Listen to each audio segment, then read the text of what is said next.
Le jeudi 29 avril 2021, le ministre de la Promotion des Sports et du Développement de l'économie sportive, Dano Paulin, a eu une séance de travail avec les directeurs généraux, les directeurs régionaux et départementaux de son ministère à la salle de conférence de l'Office national des sports. L'État doit faire des investissements très importants.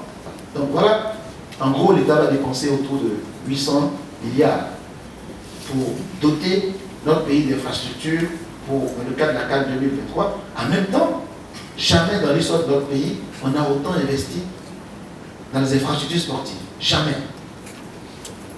Plus de 500 milliards, j'ai jamais vu sur ces dernières années. Et ça a commencé depuis 2017, 2018, et ça va se poursuivre jusqu'en 2022. Et en 2021, concernant la CAN, on devait livrer Boaké, Yamsoko et les terrains d'entraînement. Et l'année prochaine, en début d'année prochaine, San Pedro sera fini ainsi que Congo.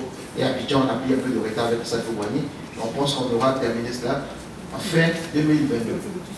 Je dis qu'en une année, on doit tout faire partout et en même temps.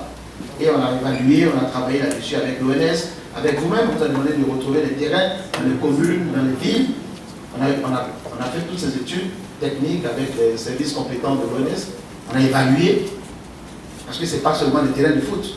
Il a noté par ailleurs que le président de la République a mis en place un nouveau gouvernement de mission et de résultats dans la perspective de construire une Côte d'Ivoire solidaire. Tous ces stades-là devraient être réformatés et avec des sports de main et tout ça, ok? Et c'est évalué, on a fait le chiffre, ça fait 45 milliards, ce qui va faire que la cartographie de notre pays va changer en matière d'équipement sportif, parce que à partir de, on va faire l'appel d'offres dans 2 ou 3 mois, et à partir de septembre, tout le monde sera en chantier.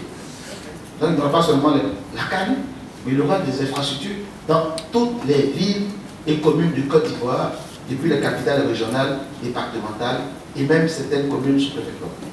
Le ministre a exhorté ses collaborateurs à ne pas rester sclérosés, que les réalités sont hétérogènes sur le terrain.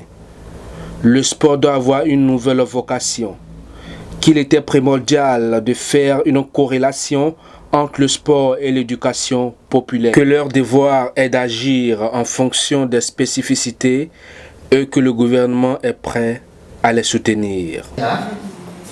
Par bailleur pour la réalisation du projet, donc l'argent est disponible. Maintenant, c'est les formalités. Les sites, les villes où on doit faire ces agora ont été identifiés. Donc nous devons passer à l'action aussi maintenant avec toute la procédure administrative, les appels d'offres, les consultations. Donc voici les 3 projets financés, structurés, qui vont être lancés en 2021. Monsieur le ministre, les DLVD vous disent que pour construire cet éléphant dans cette Côte d'Ivoire en paix et en amour, comme vous le dites, toujours nous sommes en famille, c'est un ministère de famille, vous pouvez compter sur vos DR et DI. Merci monsieur le ministre. Merci, on applaudit. Moi c'est M. Akindele Ismaël Poléguem, directeur départemental des sports de Tarabie. Après la rencontre avec le ministre, nous avons retenu qu'avec la nouvelle appellation, nous devons doubler l'effort. Si avant on était à 1, nous sommes obligés d'aller à 2, 3, 3. Et les mots dits par le ministre nous motivent encore plus avec cette nouvelle orientation et cette nouvelle vision. Moi c'est M. Akindele Ismaël Poléguem, directeur départemental des sports de Tarabie.